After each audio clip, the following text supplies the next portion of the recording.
6 tonight, a controversial drug rehab center is forced to hand over records that could prove employees are trading drugs in exchange for sex with patients. The Oklahoma Supreme Court denied Narconon Arrowhead's request to keep those documents private. Tess Money joins us now with the new details here at 10. Tess? Scott and Terry, the attorney who asked for those documents, says Narconon considers employee records to be confidential because many are former patients. So the facility claims that releasing them would violate physician-patient privilege. But the records requested are only those related to employee misconduct.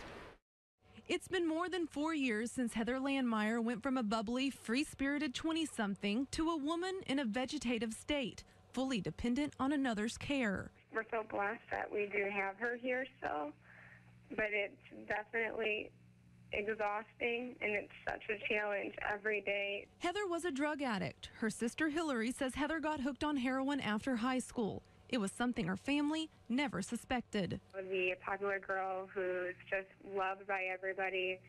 You never think that she can have anything going wrong in her life, and she's, it was her little kept secret that she didn't tell anybody about. Heather went to Narconon Arrowhead to get help. It's a drug and alcohol rehab center near McALESTER that treats with teachings inspired by the Church of Scientology. Heather tried treatment at Narconon 3 separate times.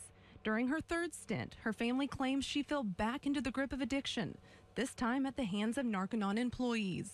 And it got to the point where she relapsed and had relapsed and was being provided drugs by these 2 different full-time staff members in exchange for sex. Donnie Smolen, the family's attorney, says when Heather tested positive for drugs, she was kicked out of the program. No one in her family was called. Within hours of her release, Heather had overdosed in a Tulsa hotel room.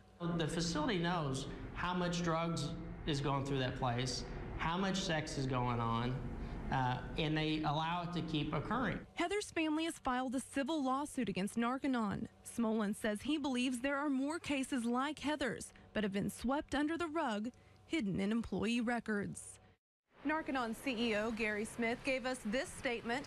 All of these questions are based on allegation Mr. Smolen has raised in a civil lawsuit to bolster his case. They are just that, allegations. The appropriate place to discuss these matters is in a courtroom. Smith says he will comply with the Supreme Court ruling. Tess Money, News on 6 Tonight.